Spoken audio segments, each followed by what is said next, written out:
જય શ્રી કૃષ્ણ મિત્રો, હું અગસ્ત્ય ઇન્ટરનેશનલ સ્કૂલમાં અભ્યાસ કરું છું. હું આજે તમને 14 જાન્યુઆરી વિશે થોડા માહિતગાર કરવા ઈચ્છું છું. ઉડે ઉડે છે મારો પતંગ પેલા વાદળની સંગ.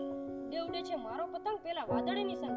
14 જાન્યુઆરીના રોજ મકર સંક્રાંતિનો તહેવાર ઉજવવામાં આવે છે. 14 જાન્યુઆરીના રોજ મકર સંક્રાંતિનો તહેવાર ઉજવવામાં આવે છે.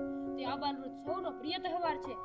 આ તહેવારમાં લોકો ખૂબ મજા માણે છે અને આ તહેવાર લોકોને ખૂબ ગમે છે. તો મિત્રો, આપણે સૌ જાણીએ છીએ કે ઉત્તરાયણના દિવસે દર વર્ષે હજારો પક્ષીઓનું મૃત્યુ થાય છે અને હજારો પક્ષીઓ ઘાયલ થાય છે. તો આવું ન થાય તે માટે આપણે સવારે ઉત્તરાયણના દિવસે વહેલી સવારે અને ક્યારેય મોડી સાંજે પતંગ ન ચગાવવો જોઈએ. ક્યારેય ચાઇનાની દોરી ખરીદવી કે વાપરવી ન જોઈએ અને બીજાને પણ વાપરવી ન દેવી જોઈએ.